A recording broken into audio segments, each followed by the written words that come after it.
안데르센이라는 동화 작가가 있어요. 벌거숭이 임금님이라는 동화.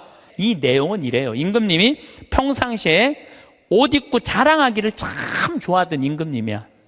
예쁜 옷 입고 자랑하기를 좋아하던 임금님이야. 근데 사기꾼 둘이 임금님한테 가갖고 임금님한테 뭐라 그랬냐면은, 우리가 기가 막힌 천을 짤 줄 안다.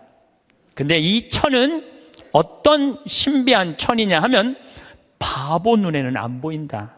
바보 눈에는. 그러냐? 임금이 지혜롭다고 생각을 했으니까 좀 돈도 주고 짜봐라. 그래서 이제 짜기 시작했어요. 임금님이 그 기가 막힌 천을 좀 보러 가야지. 근데 얘네들이 막 천을 막 짜는데, 둘이서 배틀해서 천을 짜는데 안 보이는 거야. 근데 뭐라 그랬어요? 누구 눈에는 안 보인다고? 바보 눈에는 안 보인다 그러잖아요. 그러니까 둘이서 막 짜면서 임금님이 천 기가 막히죠. 막 그러니까 임금님이 뭐라 그래요?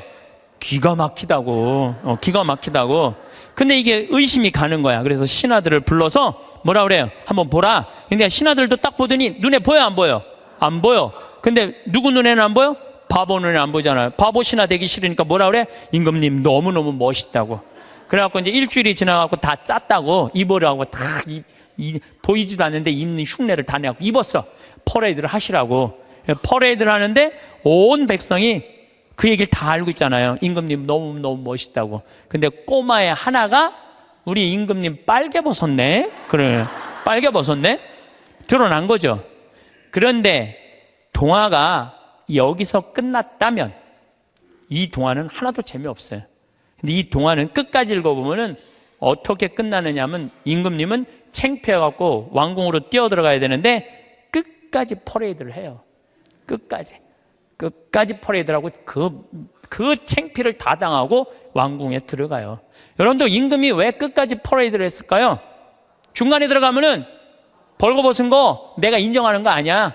그러니까 니네들 눈에는 안 보여도 내 눈에는 보인다. 그리고 끝까지 한 거예요. 끝까지.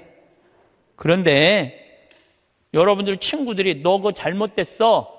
그러면 고쳐야 되는데 어떻게 해? 끝까지 고집피고 가는 사람들이 있죠. 너 그거 다단계 너 그거 하면 안 돼. 친구가 분명히 그랬어. 너 다단계 하면 안 돼. 근데 이 다단계 하는 사람이 뭐라 그래? 나 이거 성공할 거야. 너 몰라서 그렇지. 내가 이걸로 돈 벌을 거야. 끝까지 가. 언제까지? 완전히 말아먹을 때까지. 그게 자기 꼬라지를 모르는 거죠. 소크라테스는 뭐라 그랬어요? 너 자신을 알라 그랬죠. 우리가 내가 어떤 사람이냐, 내 모습, 쉽게 말해서 내 꼬라지를 아는 건 중요해요. 내 꼬라지가 어떤지, 내 모습이 어떤지. 그래서 소크라테스가 뭐라 그러는 거예요? 너 자신을 알라고 얘기를 하는 거. 너 자신을 알라고. 공자님은 제자들이 이렇게 말합니다. 임금님, 죽음 이후에 대해서 좀 알려주십시오. 그러니까 공자님이 뭐라 그래요? 나는 이 삶도 다 알지 못하는데 내가 어떻게 죽음 이후에 대해서 말하겠느냐. 굉장히 겸손한 얘기죠. 여러분들, 이런 분들이 있어요. 나는 딱 보면 알아. 딱 보면 뭘 알아, 알기는. 여러분들 딱 보면 알아요? 사람도 난 한눈에 딱 보면 알아. 여러분들 정말로 한눈에 딱 보면 알아요? 나는 그거 불가능하다고 생각해요. 어떻게, 나 세상 돌아가는 거 딱 보면 알아, 나는. 이 사람은요, 자기 꼬라지를 모르는 사람이에요. 자기 주제를 모르는 사람이에요. 그 공부 많이 하고 생각 깊은 공자님도 내가 삶도 다 이해 못하는데 어떻게 죽음을 알겠느냐, 죽음 이후에 대해서 이야기하겠느냐. 저나 여러분들이나 너무너무 우리가 모르는 게 많아요. 또 부처님은 뭐라고 그러냐면, 자기 자신이 누군 줄 아는 사람은 부처고 자기 자신이 누군지 모르는 사람은 중생이라고 그랬어요. 부처님도 결국은 가장 큰 숙제가 뭐예요? 자기 자신을 깨닫는 거야. 그게 각자 부처의 자기 자신을 깨닫는 일이 그렇게 어려운 일이에요. 그렇다면 여러분들은 여러분들 자신을 깨닫기 위해서 무슨 노력을 하나 이거예요. 무슨 노력을. 내가 나 자신이 누군지, 내가 어디로 가고 어떻게 살고 앞으로 어떻게 살아가야 되는지 이걸 알기 위해서 무슨 노력을 하고 있느냐 이거예요. 아무 노력도 안 한다면 우리는 지금 인생을 실패할 확률이 굉장히 많죠. 그래서 내가 누구냐, 이거 아는 일은 참 중요해요. 내가 누구냐라는 답이 나오면은요, 어떻게 살아갈 것이냐라는 답도 나와요. 이번에 제가 여름에 잠비아 봉사활동 가갖고 아주 크게 깨달은 게 하나 있어요. 거기 이제 뭐 숙소가 사람이 북적북적한 거지. 그러니까 뭐 샤워 물도 중간에 하다가 끊어지고 막 이런 일이 많아요. 하도 끊어져갖고 내가 이번에 한 게 있어. 이번에 보름 동안 가는 동안 샤워를 한 번도 안 했어. 샤워를 한 번도 안 했어. 아주 좋더라고요. 예. 그런데 문제는 샤워를 한 번도 안 해갖고 문제는 다 해결됐는데 화장실이 문제인 거야. 이 사람이 화장실에 갖고 일을 봤는데 물을 내렸는데 물이 안 내려. 그럼 어떻게 그냥 나오는 거죠. 그리고 난 다음에 내가 이제 일을 보러 딱 들어가면은 그 변기에 있는 똥을 보면 너무 더러운 거야. 너무너무 더러워. 정말 더러워.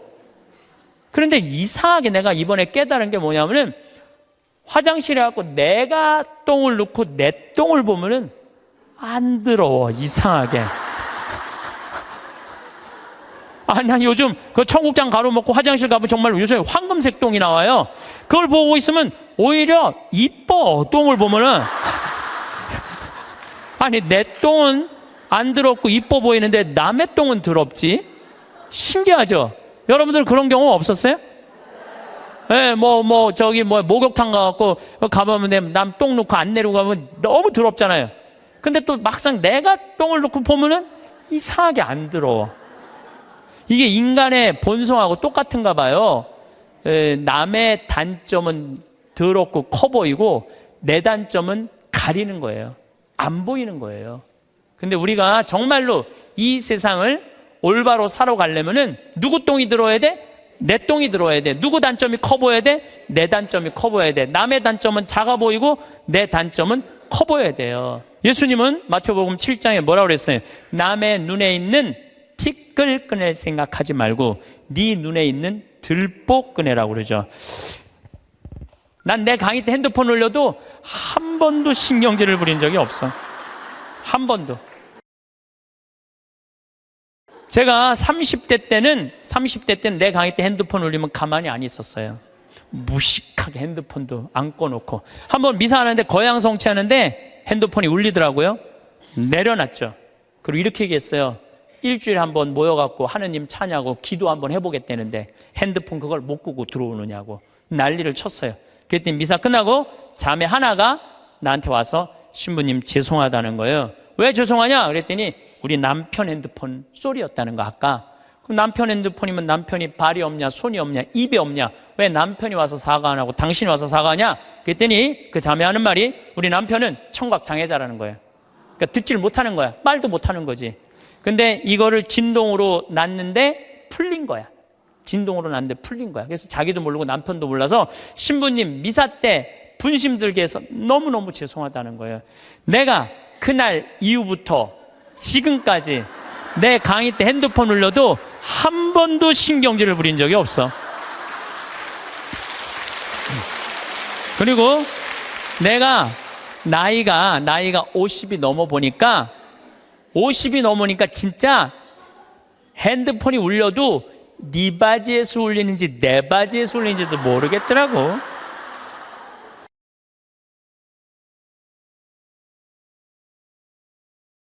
한 4, 5년 전에 춘천 수무숲이라는 성당에 강의 갔어요. 수무숲이라는 성당에 강의 갔는데 막 강의 시작하는데 핸드폰이 막 울리더라고요. 그래서 내가 얘기했죠. 나는 내 강의 때 핸드폰 울려도 한 번도 신경질 부린 적이 없다고. 그런데도 계속 핸드폰이 울리더라고. 근데 기분이 이상해. 보니까 내 바지에서 울리는 거야. 내 바지에서. 그래서 나이를 먹는다는 게 참 좋더라고요. 젊었을 때는 누가 잘못하잖아. 특히 교우들이 잘못하면 바로 지적하고 바로 혼냈어요.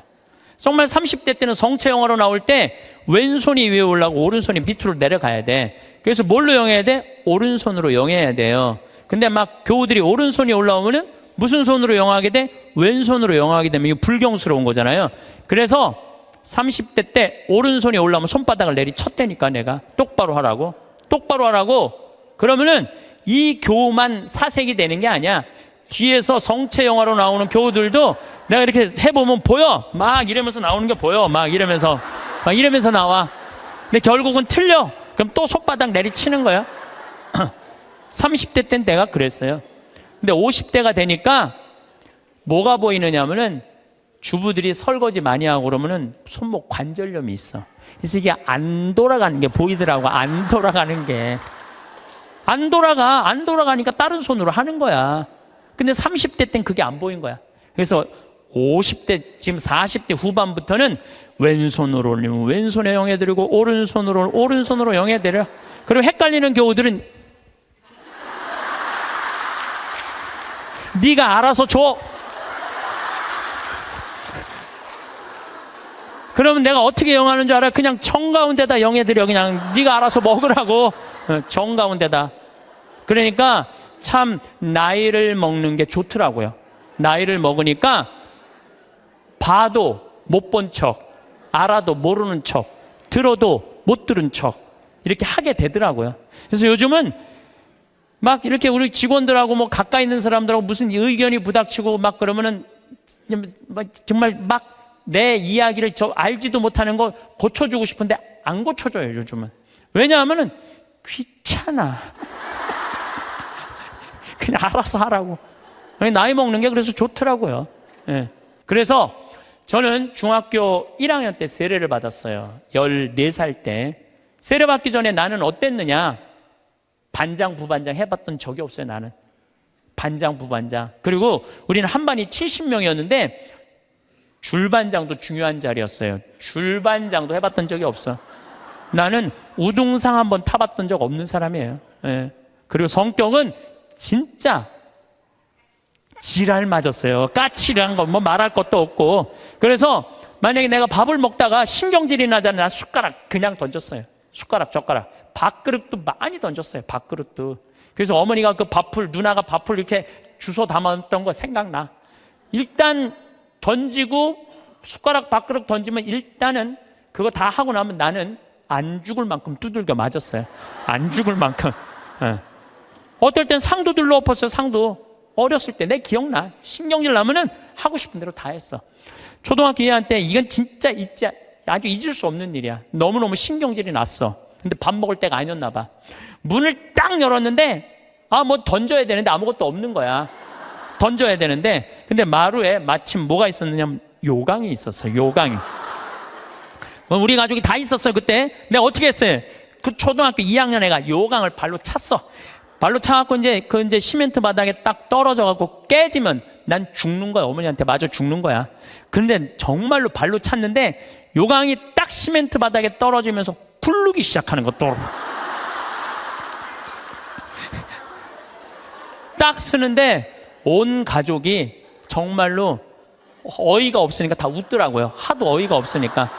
근데 그 얘기를 어머니가 지금도 해. 우리 가족이 지금도 해. 너 어렸을 때 요강 찬 거 생각나느냐고.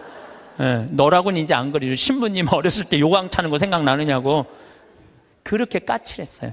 그런데 내가 중학교 1학년 때 세례를 받으면서 어마어마한 거울을 만난 거예요. 예수 그리스도라는 거울을 만났어요. 예수 그리스도라는 거울을 딱 보는데 내가 한심하게 이럴 데 없더라고요. 남을 배려할 줄도 모르고, 아까도 말씀드렸지만 인내할 줄도 모르고, 남을 사랑할 줄도 모르고, 아무것도 할 줄 아는 게 없더라고요. 예수님은 사람을 사랑하겠다고, 나를 사랑하겠다고 그 고통스러운 십자가를 지셨는데 나는 내 손에 하나도 안 보려고 그러고 살았던 거예요. 안 질라고, 누구한테도 안 질라고. 그렇게 살았던 내 자신이 기가 막히더라고요. 그래서 저는 내 똥이 더러운 걸 알기 시작했어요. 내 똥이 더럽더라고요. 그래서 만약에 지금 초등학교 때 성격 지금도 갖고 있었다면 이렇게 이 자리에서 강의 못하죠. 내가 변했기 때문에 이 자리에서 강의할 수 있는 거지, 변하지 않았다면 누가 여러분들 그냥 강의만 잘한다고 교우들이 나를 찾고 평창까지 오겠어요? 와갖고 오면 내가 맨날 신경질 부리면 누가 오겠어요? 맨날 반짝반짝 웃으니까 오는 거지. 반짝반짝 웃으니까 오는 거지. 그래서 나에게는 예수 그리스도라는 거울이 나를 비추기 시작했어요. 정말 많이 나를 비춰주셔. 지금도 오늘도 예수님 생각 많이 했어요. 예수님 참 정말로 우리를 끔찍하게도 사랑하시는 분이구나. 우리가 상상하는 것 이상으로 우리를 사랑하고 계시고 온 삶으로 당신은 우리를 사랑하셨구나, 이런 생각이 참 많이 들어요. 그러니까 그 예수님을 보고 난 15살에 사제가 되기로 결심을 해요. 지우학한 거죠. 그래서 신학교 들어갔고 공부 정말 많이 했어요. 많은 분들이 저한테 신부님 어쩌면 모르는 게 없어요, 모르는 거 많아요. 그런데 내가 그래도 많이 아는 이유 중에 하나가 책을 1000권 이상 읽은 것 같아요. 신학교 때 지우학해갖고 공부한 거죠. 30에 신부가 됐어. 31입이라고 그래. 신부가 돼서 잘 살 것 같았는데 내 인생에 가장 많은 실수를 했을 때가 30대예요. 핸드폰 오면 신경질 부리고 성체면 손바닥 내리치고, 사람 만나도 정말 사람으로 못 만나고, 저 사람 나한테, 부자들 특히 그때는 부자 좋아했어. 30대 때는. 왜? 저 사람이 날 좀 도와줬으면 좋겠다. 근데 참 이제는 이제 그런 일은 절대 없어요. 30대 때 부자들이 나한테 와서 이런 얘기 참 많이 했어. 신부님 저거 땅 팔리면은 내가 정말로 신부님 밀어줄게요. 그래서 같이 밥도 먹고 어디 여행도 같이 가는데 왜 이렇게 땅이 안 팔려? 그래서 내가 깨달은 진리가 뭔지 알아요? 부자 땅은 안 팔린다. 그리고 이 교회는 부자가 움직이는 게 아니야. 가난한 교우들이 움직이는 거야. 그게 40대 돼서 교우들의, 가난한 교우들이 이 교회를 유지하는 걸 40대 돼서 알았어요. 30대 때는 몰랐어. 40부록이라고 그래. 40. 유혹이 없는 나이야, 40이면은. 그래서 내가 40에 정말로 이제 욕심이 없어진 나이가 40이에요. 50이 지천명이야. 지천명이라는 건 뭐냐면 하느님의 뜻을 아는 나이야. 여러분들 49까지는 세상에 관심이 많았다면 50부터는 어디에 관심이 많아야 돼? 하늘나라에 관심 많아야 돼. 여기 있는 분들은 다 이제 세상은 끝났어. 세상 공부는 끝난 거야. 이제 무슨 공부해야 돼? 하늘나라 공부해야 돼. 62순이라고 그래. 60이면은 귀가 편안한 나이야. 누가 내 욕을 해도 화가 나지 말아야 돼. 또 화가 나지 않은 것뿐만 아니라 이 세상 이해 못 되는 게 없어야 돼. 다 이해가 돼야 돼. 그 정도로 여러분들은 공부를 많이 해야 된다는 얘기예요. 근데 지금 이해되는, 난 저게 이해가 안 되네. 그럼 나이를 헛먹기 시작하는 거예요. 이해가 돼야 돼. 70 종심소욕 불육이라고 그래. 70에 마음 가는 대로 따르면은 법에 어긋남이 없어야 돼. 70 먹은 할머니들은 하느님이 하는 행동하고 똑같아야 돼. 할머니가 하는 행동이. 근데 70 먹은 할머니들 그냥 잔치집에 가고 부친 게 맛있다고 그냥 꼬쟁이에 그냥 싸갖고. 늙으려면은 곱게 늙어야 돼요. 늙으려면은. 그래서 나는 과연 어느 단계냐 잘 생각해야 돼요. 나는 공부를 할 생각을 갖고 있고 뜻을 세웠고 이제는 욕심이 없고 하늘의 뜻을 알고 정말 이해 안 되는 게 없고 내가 하는 행동이 하느님이 하는 행동과 똑같은가, 이런 단계에 내가 지금 가고 있는가 잘 돌아봐야 돼. 그러려면 뭐 해야 되느냐면 공부하셔야 돼요. 여기 60대신 분들 앞으로 60년 더 살아요. 남은 60년 사람답게 살고 곱게 늙어가려면 어떻게 해야 돼? 공부해야 돼요. 가끔 머리가 떠서 이렇게 강의하는 신부님들이 있더라고요. 그러면은 강의 내용 안 들어와. 뜬 것만 보여, 뜬 것만. 그리고 저는 정말 강의할 때 제일 중요하게 여기는 게 뭐냐면은 바지에 자꾸는 올라갔는지.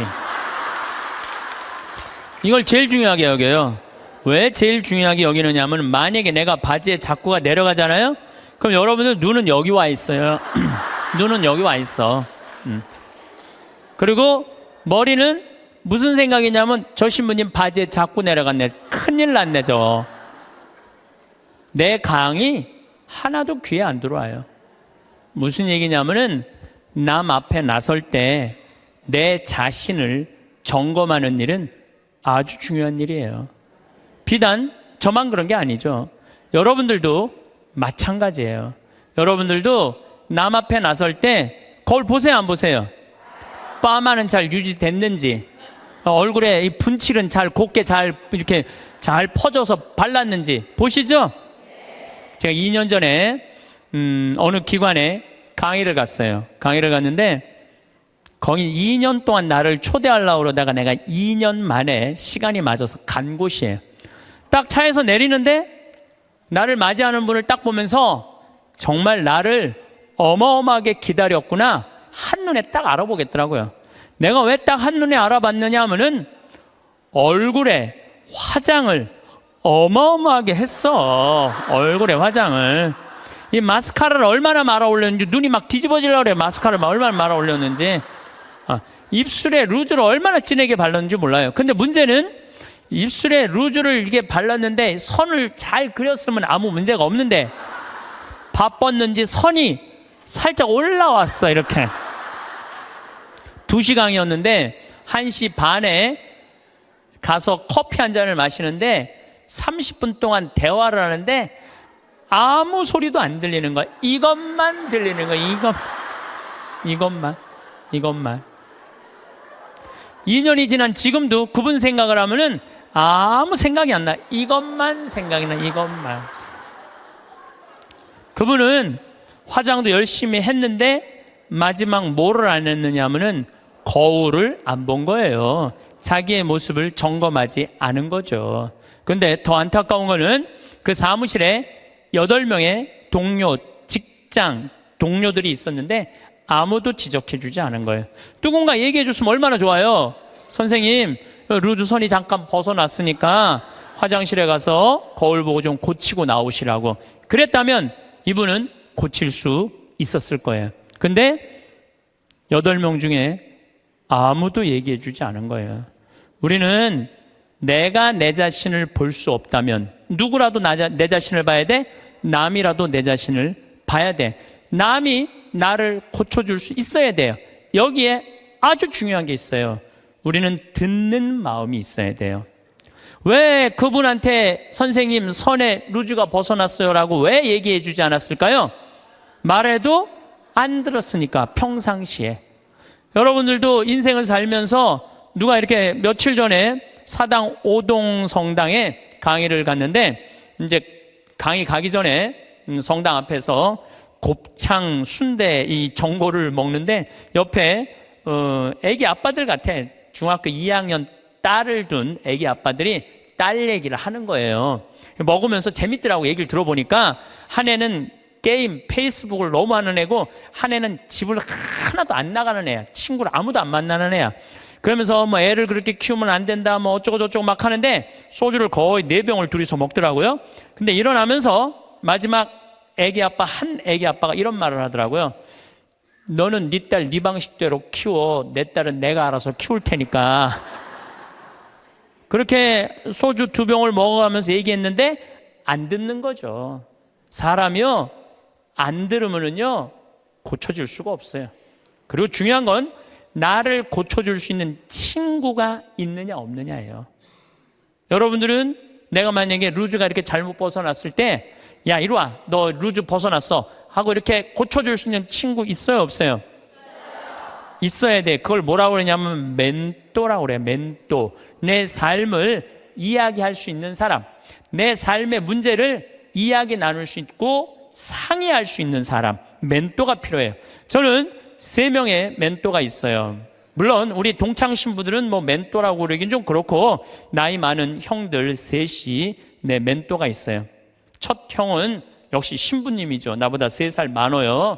근데 3살 많은 형인데 굉장히 영성적이에요. 영성적. 이분은 정말로 기도를 게을리하지 않는 분이에요. 언제나 기도를 참 열심히 하세요. 이분하고 이렇게 대화를 하다 보면은 우리 교회 평생 장애자들하고 장애자 사목을 하신 분이고 신학교에서도 사회복지를 강의하신 분이에요. 그래서 이분하고 만나면은 그냥 저절로 영성적이 돼요. 대화를 하고 나면은 내가 피정한 기분이 들어.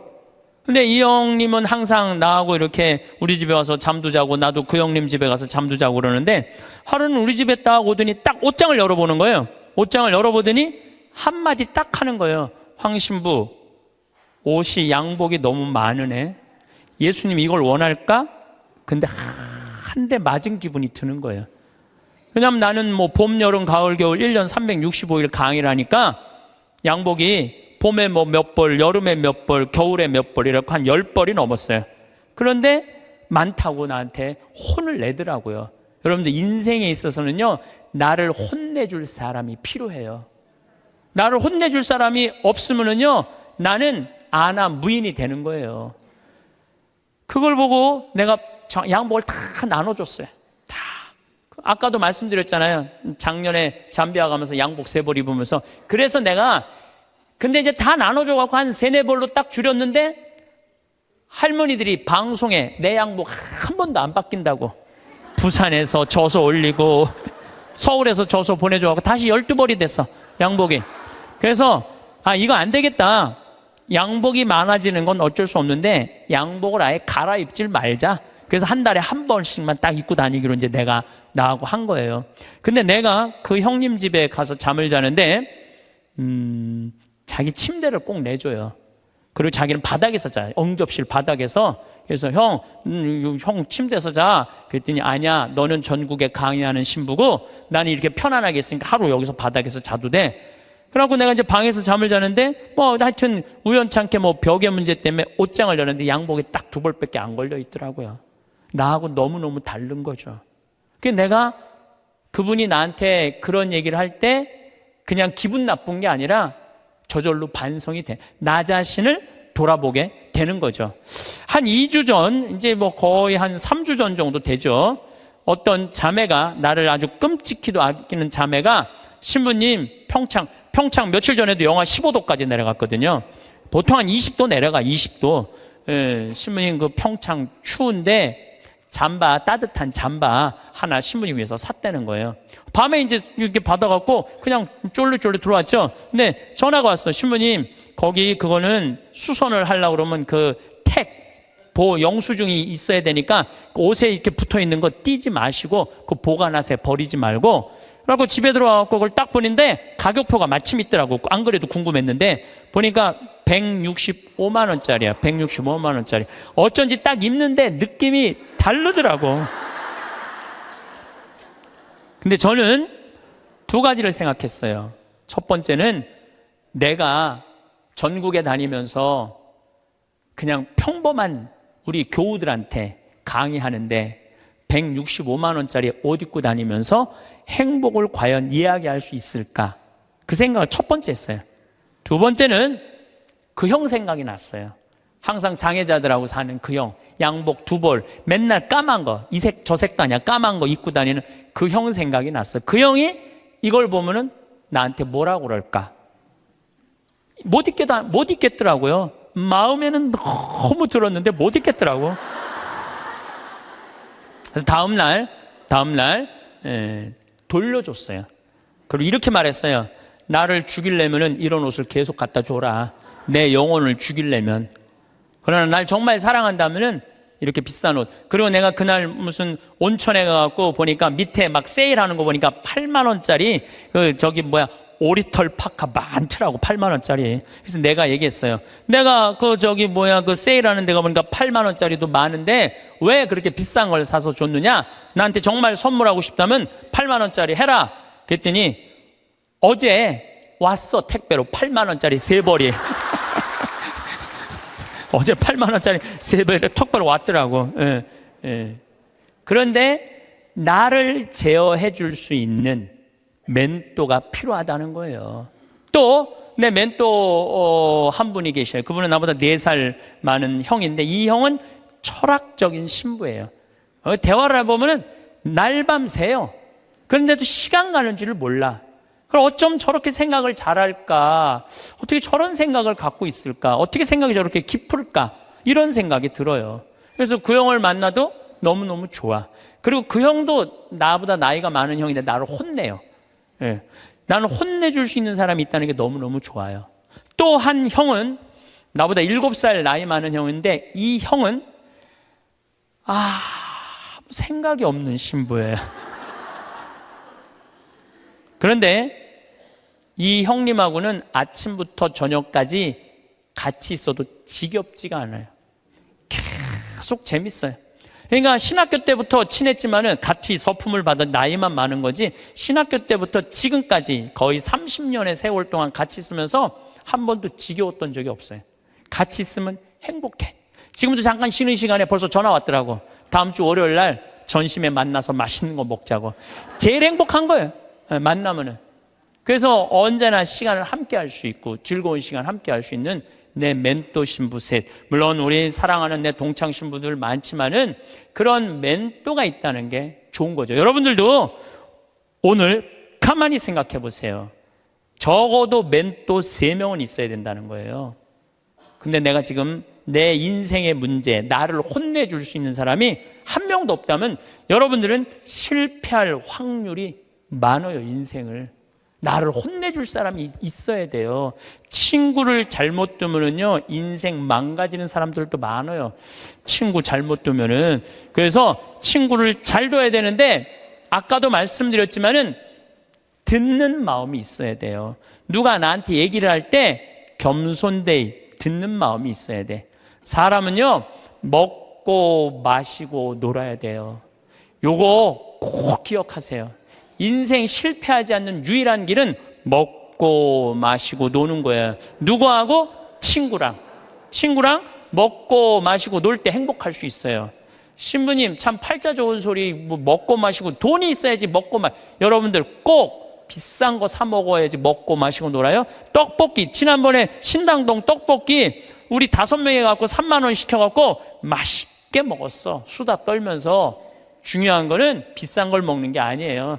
아무리 싼 거라도 친구들이랑 어울려져서 먹고 마시고 놀아야죠. 인생 사람 돌아가는 거 알고 서로 눈치도 봐요. 친구들하고 어울려서 놀 때 여러분들 눈치 봐요, 안 봐요? 눈치 봐요. 왜 내가 제 기분 나쁘게 말하면 제가 기분 나쁘면 눈치 봐요. 이런 말은 앞으로 하지 말아야 되겠다. 쟤랑 놀으려면은 누가 또 싫은 소리 해. 그때 막 신경 주고 싸워. 그럼 나중에 외로워져. 싫은 소리도 참을 줄 알아. 그러면서 사람이 어우러지면서 먹고 마시고 놀 때 사람이 되는 거예요. 근데 아무도 안 만나고 혼자 지내는 사람은 다 외롭게 돼 있어요. 다 이상하게 가게 돼 있어요. 그래서 나는 어렸을 때부터 성당 형들이랑 맨날 먹고 마시고 놀았어. 그래서 나는 눈치가 빠네. 딱 보면 내가 여기 낄 때다 안 낄 때다 금방 알아요. 그래서 여러분들 친구가 아주 중요한 거예요. 이번에 잠비아를 이렇게 갔을 때 대통령한테 땅을 1000만 평을 받았어요. 1000만 평을 받았는데 여의도 11배 큰 땅이야. 근데 나는 거기다 농업대학을 지으려고 마음을 먹은 거예요. 그래갖고 서울대학에 앞으로 10년 동안 매년 4명씩 석박사 가르쳐 주기로 했어요. 이번에 2명 입학을 했어요. 존하고 켈리 신부라고 공부 잘하는 신부들이야. 이태리어, 영어, 스페인어, 한국어까지 다 잘하는 신부들이야. 얘네들이 언어 능력이 뛰어나거든요. 그래서 이번에 이제 2명이 입학을 해요. 그리고 이제 또 올해도 계속 찾아서 10년 동안 40명만 석박사를 만들어 놓으면요. 그것도 서울대학에서 만들어 놓으면요. 잠비아뿐만 아니라 아프리카에서 최고 좋은 농업대학 세울 수 있어요. 근데 문제는 그렇게 농업대학을 세운다고 또 할머니가 돈을 100억 줬고 그 100억이면 잠비아에서는 1000억이에요. 그러니까 왜 내가 100억이 1000억이냐면 거기는 한 사람 인건비가 한 달 8만 원이야. 8만 원. 그러니까 10명 써도 80만 원이야. 우리 직원 웬만한 거 한 직원 안에 월급이 400만 원인데 40명 쓸 수 있어. 40명. 그러니까 100억이면 잠비아에 1000억이야. 그래서 난 농업대학 생각을 하고 있는데 은돌라 교구라고 잠비아는 그 교구는 신자가 100만 명이에요. 100만 명. 잠비아는 신학생이 480명인데 신학교가 없어요. 기숙사가 없어. 신학교는 있는데. 그래갖고 뭐 제대로 교육이 안 돼 있어. 주교님이 그 반달 주교님이 날 찾아오더니 귀양 이렇게 좋은 땅에다가 신부님 얘기 들어보니까 돈도 있대는데 신학교 짓는데 10억이면 된다는데 신학교 줘달라는 거예요. 저는 한 대 맞았어요. 왜 맞았느냐면 거기다가 물론 내가 환경을 운동하는 신부라 농업대학을 짓겠다고 먼저 생각했지만은 사실은 그 반달 주교님이 이런 강론을 하셨어요. 그 라디오 방송국을 갖고 있더라고요. 우리가 빵을 먹는 게 중요하냐, 하느님의 말씀을 먹는 게 중요하냐. 그 얘기를 하더라고요. 전 너무너무 창피했어요. 빵이 중요한 게 아니다. 하느님의 말씀을 먹는 게 중요한데 신학교를 져야 된다. 그래서 이번에 한국에서 온 신부가 신학교를 져주려고 그런다. 기뻐해라. 내가 반성을 너무 많이 했어. 내가 신부인데 신학교를 져줘야지. 그래서 이번에 이제 잠비아에 신학교 짓고 그걸 너무 충격을 받아갖고 모잠비크에도 신학교가 필요하대. 모잠비크에도 져주고 그래봐야 10억이야. 10억. 나 100억 받았는데 뭐 그거 못 져줄 게 뭐 있어. 10개라도 져줄 수 있지. 그러니까 내가 누구이냐라는 질문에 답이 나오니까 어떻게 살아갈 것이냐라는 답이 나오더라고요. 만약에 내가 학교 선생님이야. 선생님은 애들한테 뭐 가르쳐야 돼요? 공부? 나는 절대 공부를 가르쳐서는 안 된다고 생각해. 아이들한테 뭘 가르쳐야 되냐면 행복을 가르쳐야 돼. 사는 도리를 가르쳐야 돼. 사람들하고 어우러 사는 거를 법을 가르쳐야 돼. 그게 선생님이 할 일이죠. 저는 가끔 나 이런 하느님이라면 안 믿어. 이런 하느님이라면 나 성당 안 나가. 이런 하느님이라면 나 종교 안 가질 거야. 그리고 아주 웃기지도 않는 걸로 하느님을 평가하는 사람들이 많아요. 하느님이 온 우주의 하느님인데 정말로 삼라 만상을 주관하시는 하느님인데 지가 딱 보면 알아? 하느님에 대해서? 이게 이미 겸손에서 벗어난 거예요. 하느님에 대해서 어떻게 딱 보면 알아. 이렇게 한 가지로 많은 분들이 저한테 이렇게 해요. 아, 신부님 하느님이 계시다면 왜 이런 일이 벌어져요? 라고 물어보는 사람들 참 많아요. 여러분들도 그렇게 막 덤비고 따질 때 있잖아요. 하느님이 계시다면 왜 이런 일이 벌어지느냐고 나한테 물어보면 저는 뭐라고 대답할 것 같아요? 나도 그게 너무 궁금하다고. 나도 모르는 거 너무 많아. 나도 모르고 너도 모르는 거야. 그러니까 우리는 뭐 할 필요가 있어? 겸손해야 돼요. 자기 자신을 들여다보려면 교만하면 자기 자신을 들여다볼 수가 없어요. 아침에 세수를 하며 거울을 바라보는 순간이 있습니다. 그 순간 우리는 단순히 얼굴의 변화만을 보는 것이 아닙니다. 거울 속에는 지금까지 살아온 세월의 흔적과 앞으로 살아갈 날들에 대한 기대가 함께 담겨 있습니다. 이런 평범한 일상의 순간에도 우리는 자신을 돌아보게 됩니다. 거울 속의 모습이 어제와 크게 다르지 않을지라도 그 속에 담긴 이야기는 매일 조금씩 달라지고 있습니다. 진정한 자기 인식은 화려한 성취나 외적인 모습에서 시작되지 않습니다. 오히려 조용한 일상 속에서 나 자신과 마주하는 용기에서 출발합니다.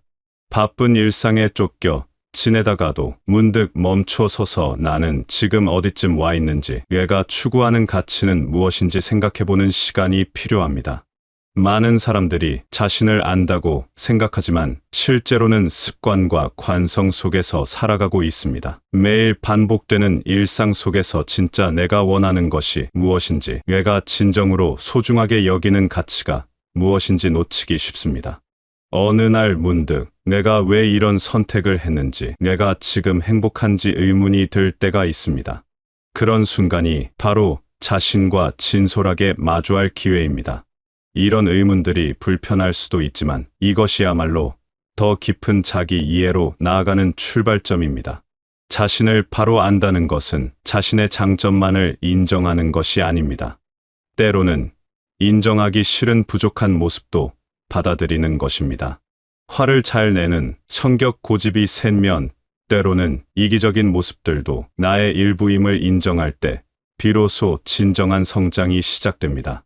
완벽하지 않은 나 자신을 있는 그대로 받아들이는 것이야말로 성숙함의 첫걸음입니다. 내 안의 어둠을 인정한다고 해서 그것에 굴복하는 것은 아닙니다. 오히려 그 어둠을 알고 인정할 때 더 나은 방향으로 나아갈 수 있는 힘이 생깁니다. 요즘 들어 예전보다 감정의 변화를 더 세심하게 느끼게 됩니다. 봄날 꽃이 피는 모습에 예전보다 더 깊이 감동하거나 가족과의 시간이 더욱 소중하게 느껴지는 것처럼 말입니다. 이런 변화들도 모두 나를 더 깊이 이해하는 단서가 됩니다. 나이가 들수록 외적인 성취보다는 내면의 평화와 만족에 더 관심이 생기는 것도 자연스러운 변화입니다. 젊을 때는 남들에게 인정받고 싶어 했다면 이제는 나 스스로 만족할 수 있는 삶을 살고 싶어집니다. 자기 인식의 과정에서 과거의 선택들을 되돌아보게 됩니다. 그때는 최선이라고 생각했던 결정들이 지금 보면 아쉬운 부분이 있을 수도 있습니다. 하지만 그 모든 선택들이 지금의 나를 만든 소중한 경험이었다는 것을 인정하는 것이 중요합니다. 후회보다는 교훈을 얻고 앞으로는 더 현명한 선택을 하겠다는 다짐을 하는 것이 건설적입니다. 자신을 안다는 것은 한 번에 완성되는 것이 아닙니다. 매일매일 조금씩 나 자신과 대화하며 내 마음의 소리에 귀 기울이는 연습이 필요합니다. 일기를 쓰거나 명상을 하거나 혹은 신뢰하는 사람과 깊은 대화를 나누는 것도 좋은 방법입니다. 중요한 것은 바쁜 일상 속에서도 나 자신과 만나는 시간을 의도적으로 만드는 것입니다. 이런 시간이 처음에는 어색하고 불편할 수도 있지만 점차 자연스러워지고 삶의 깊이와 방향성을 부여해 줍니다. 이 인생을 살다 보면 내가 틀릴 수도 있다는 생각을 하게 되는 순간들이 있습니다. 젊을 때는 내 생각이 옳다고 확신했던 일들이 시간이 지나고 보니 다른 관점에서 볼 여지가 있었다는 것을 깨닫게 됩니다. 이런 경험들이 쌓일수록 우리는 자연스럽게 겸손해지고 다른 사람의 말에 더 주의 깊게 귀를 기울이게 됩니다. 확신에 찬 젊음의 시절을 지나 이제는 불확실성을 받아들이고 다양한 가능성을 열어두는 지혜를 갖게 됩니다. 겸손하다는 것은 자신을 낮추거나 무능하다고 여기는 것이 아닙니다. 오히려 자신의 한계를 인정하고 다른 사람으로부터 배울 수 있다는 열린 마음을 갖는 것입니다. 나보다 경험이 적은 사람에게서도 새로운 관점을 발견할 수 있고 예상치 못한 지혜를 얻을 수 있다는 것을 아는 것입니다. 진정한 겸손은 자신감의 부족이 아니라 자신감의 성숙한 표현입니다. 내가 무엇을 알고 있고 무엇을 모르고 있는지를 아는 것, 그 자체가 지혜이기 때문입니다. 일상생활에서도 이런 자세는 큰 차이를 만듭니다. 가족과의 대화에서 자녀나 배우자의 의견을 단순히 듣는 것이 아니라 진심으로 이해하려고 노력할 때 관계는 더욱 깊어집니다. 직장에서도 후배나 동료들의 새로운 아이디어를 열린 마음으로 받아들일 때 더 나은 결과를 만들어낼 수 있습니다. 세대 간의 차이를 인정하고 서로 다른 관점을 존중할 때 진정한 소통이 가능해집니다. 내 방식이 유일한 정답이 아니라는 것을 받아들이면 훨씬 더 풍성한 관계를 맺을 수 있습니다. 비판을 받는다는 것은 누구에게나 쉽지 않은 일입니다. 처음에는 기분이 상하고 방어적인 마음이 들기 마련입니다. 하지만 시간이 지나고 차분히 생각해보면 그 비판 속에 소중한 메시지가 담겨 있는 경우가 많습니다. 나를 진정으로 아끼는 사람이기에 쓴소리를 하는 것일 수도 있고 내가 보지 못했던 문제점을 지적해주는 것일 수도 있습니다. 비판을 개인적인 공격으로 받아들이지 않고 성장의 기회로 여길 때 우리는 더욱 발전할 수 있습니다. 건설적인 비판과 단순한 비난을 구별하는 능력도 필요합니다. 진심 어린 비판은 구체적이고 개선 방안을 제시하지만 단순한 비난은 감정적이고 파괴적입니다. 좋은 비판은 받아들이되 악의적인 비난에는 휘둘리지 않는 균형 감각이 중요합니다. 이런 분별력은 경험을 통해서만 기를 수 있는 소중한 능력입니다. 좋은 조언을 받아들이기 위해서는 먼저 내 마음부터 준비가 되어야 합니다. 내가 모든 것을 다 안다는 생각을 내려놓고 배움에 대한 갈증을 가져야 합니다. 그리고 조언해주는 사람의 진심을 믿고 감사하는 마음을 가져야 합니다. 설사 그 조언이 당장 받아들이기 어렵다 하더라도 일단은 경청하고 나중에 천천히 생각해 볼 수 있는 여유가 필요합니다. 좋은 조언이라도 내가 준비되지 않았을 때는 효과가 없을 수 있기 때문입니다. 경청한다는 것은 단순히 상대방의 말을 듣는 것 이상입니다. 그 사람의 마음과 의도까지 이해하려고 노력하는 것입니다. 때로는 말로 표현되지 않은 부분까지 헤아려 보는 것입니다. 이런 깊은 경청은 상대방에게도 큰 위로와 격려가 됩니다. 진심으로 들어주는 사람이 있다는 것만으로도 큰 힘이 되기 때문입니다. 경청은 말하는 사람뿐만 아니라 듣는 사람에게도 많은 것을 가져다 줍니다. 다른 사람의 경험을 통해 간접적으로 배우고 새로운 관점을 얻을 수 있기 때문입니다. 나이가 들수록 내 경험과 지식이 쌓여가지만 동시에 이 세상에는 내가 모르는 것이 더 많다는 것도 깨닫게 됩니다. 이런 깨달음이야말로 진정한 지혜의 시작입니다. 겸손한 마음으로 세상을 바라보고 다른 사람들의 이야기에 진심으로 귀 기울일 때 우리의 인생은 더욱 풍요로워집니다. 내가 아는 것의 경계를 인정하고 그 너머에 있는 이지의 영역에 대해 호기심을 갖는 것이야말로 계속 성장할 수 있는 비결입니다.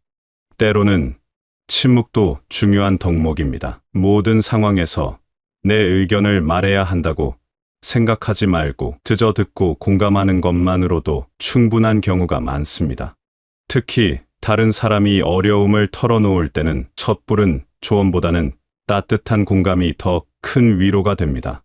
말의 힘도 크지만 침묵의 힘 또한 결코 작지 않습니다. 혼자서는 할 수 없는 일들이 있습니다. 아무리 노력해도 혼자만의 힘으로는 넘을 수 없는 벽들이 있습니다. 그럴 때 우리에게는 길잡이가 되어줄 사람들이 필요합니다. 이 인생의 선배로서 지혜를 나누어 주고 어려울 때 따뜻한 격려를 해주며 때로는 쓴소리로 바른 길을 제시해주는 그런 사람들 말입니다. 이런 사람들이야말로 인생에서 만나는 진정한 보물입니다. 돈으로 살 수도 없고 억지로 만들 수도 없는 소중한 인연들입니다. 좋은 멘토는 거창한 곳에 있는 것이 아닙니다. 우리 주변에서 묵묵히 자신의 삶을 성실하게 살아가는 사람들 중에 많이 있습니다. 때로는 책 속의 저자가 멘토가 되기도 하고 우연히 만난 낯선 사람의 한마디가 큰 깨달음을 주기도 합니다. 멘토는 특별한 자격증이나 직책을 가진 사람이 아니라 삶의 지혜를 나누어 줄 수 있는 모든 사람들입니다. 멘토라고 해서 반드시 나보다 나이가 많아야 하는 것은 아닙니다. 중요한 것은 그 사람이 가진 진정성과 나에게 도움이 될 수 있는 무언가가 있느냐는 것입니다. 나이나 지위보다는 그 사람의 인프 경험의 깊이가 더 중요합니다. 젊은 세대로부터 새로운 기술이나 트렌드를 배우는 것도 의미 있는 일이고 동년배와의 교류를 통해 서로의 고민을 나누는 것도 큰 도움이 됩니다. 이 인생의 각 단계마다 필요한 멘토의 모습도 달라집니다. 젊을 때는 성공과 성취에 대한 조언이 필요했다면 나이가 들수록 내적 성장과 삶의 의미에 대한 지혜가 더 필요해집니다. 건강하게 늙어가는 법, 가족과의 관계를 더 깊게 만드는 방법, 남은 인생을 의미 있게 보내는 방법 등에 대한 조언을 구하게 됩니다. 은퇴 후의 삶을 어떻게 설계할 것인지, 어떤 일에서 보람을 찾을 것인지와 같은 새로운 고민들도 생겨납니다. 이런 변화하는 필요에 맞춰 멘토도 다양해져야 합니다. 좋은 멘토를 만나는 것만큼 중요한 것은 그 관계를 잘 유지하는 것입니다. 조언을 구할 때는 겸손하고 진심 어린 자세로 접근해야 하고 받은 조언은 실제로 실천해 보려고 노력해야 합니다. 그리고 때때로 감사의 마음을 표현하는 것도 잊지 말아야 합니다. 멘토도 사람인지라 자신의 조언이 도움이 되었다는 것을 알 때 더욱 기꺼이 도움을 주고 싶어 합니다. 일방적으로 받기만 하는 관계가 아니라 서로 주고받는 상호작용이 있을 때 관계는 더욱 깊어집니다. 멘토는 한 사람일 필요도 없습니다. 이 인생의 다양한 영역에서 각각 다른 멘토를 둘 수도 있습니다. 일에 관해서는 직장 선배에게, 가정 문제는 주변의 지혜로운 부모에게, 건강 관리는 의사나 건강 전문가에게 조언을 구할 수 있습니다. 책을 통해서도 훌륭한 멘토를 만날 수 있습니다. 좋은 책 속에는 저자의 인생 경험과 지혜가 고스란히 담겨 있기 때문입니다. 시공을 초월해서 역사 속의 위인들이나 현대의 지혜로운 사람들과 대화할 수 있는 것이 독서의 큰 장점입니다. 책은 언제든지 다시 펼쳐볼 수 있고 필요할 때마다 조언을 구할 수 있는 변함없는 친구이기도 합니다. 무엇보다 중요한 것은 멘토의 조언을 맹목적으로 따르는 것이 아니라 내 상황에 맞게 적용할 줄 아는 지혜입니다. 좋은 조언도 나에게 맞지 않을 수 있고 옳은 말도 타이밍이 맞지 않으면 도움이 되지 않을 수 있습니다. 따라서 여러 사람의 조언을 들어보고 충분히 고민한 후에 최종적으로는 내가 판단하고 결정해야 합니다. 멘토는 길을 제시해 주지만 결국 그 길을 걸어가는 것은 나 자신이기 때문입니다. 그리고 언젠가는 나도 누군가에게 멘토가 되어줄 수 있다는 생각을 가져야 합니다. 내가 겪은 경험과 배운 지혜를 다른 사람들과 나누는 것도 의미 있는 일입니다. 이렇게 주고받는 관계 속에서 우리는 더욱 성장하고 인생의 깊이를 더해갈 수 있습니다. 나이가 들수록 받기보다는 주는 기쁨이 더 커진다는 것을 경험하게 됩니다. 내 경험이 다른 누군가에게 도움이 될 수 있다는 것은 삶에 큰 보람을 주는 일입니다.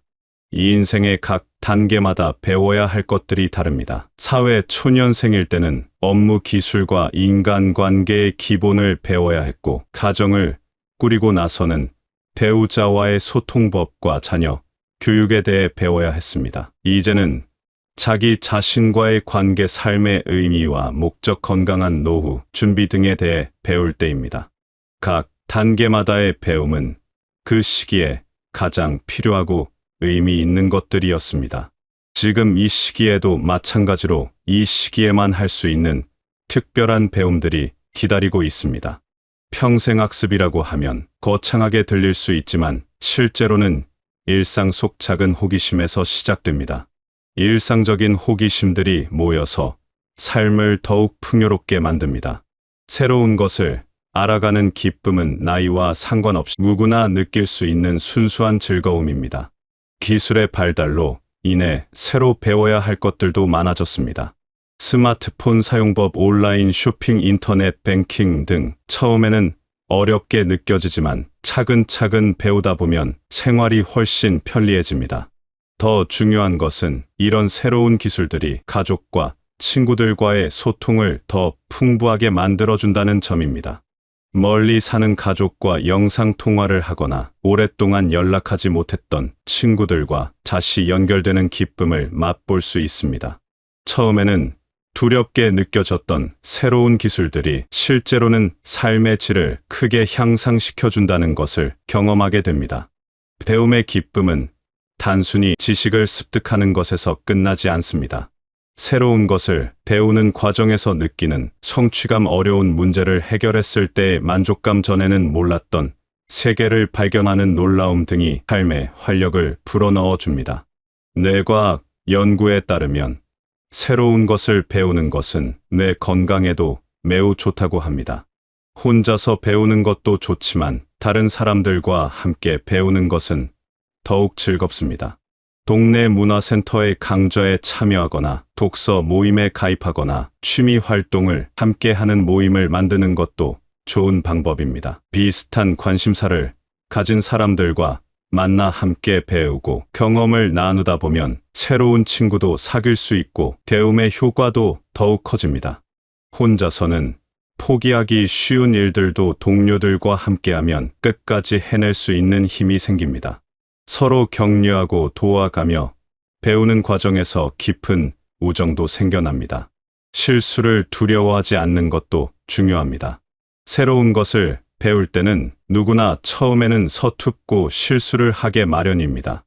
하지만 그런 실수들도 배움의 과정이라고 생각하고 너그러운 마음으로 받아들인다면 더 빨리 성장할 수 있습니다. 완벽하지 않아도 괜찮다는 마음가짐이 오히려 더 자유롭고 창의적인 배움을 가능할 것입니다.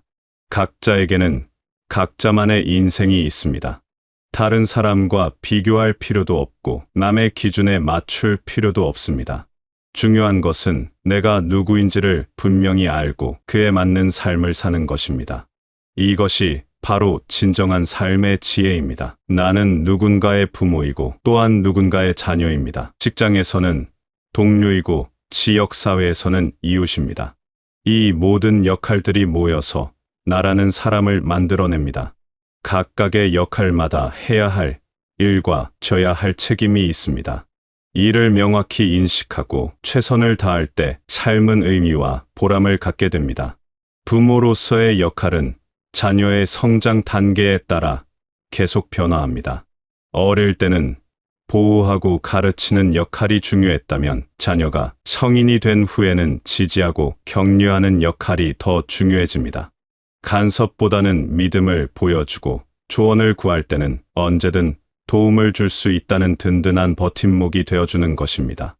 자녀로서의 역할도 마찬가지입니다. 나이 드신 부모님에 대한 효도는 단순히 물질적 지원만이 아닙니다.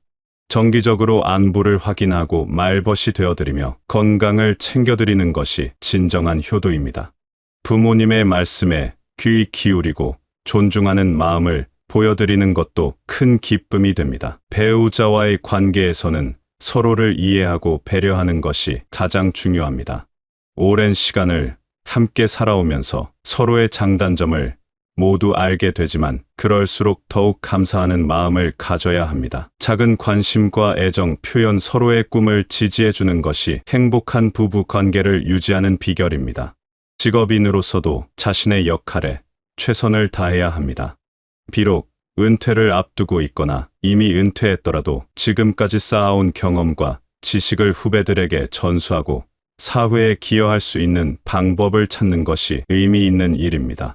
지역사회의 일원으로서도 할 일이 있습니다. 이웃과 인사를 나누고 지역 행사에 참여하며 어려운 이웃을 돕는 일 등을 통해 더 나은 공동체를 만드는 데 기여할 수 있습니다.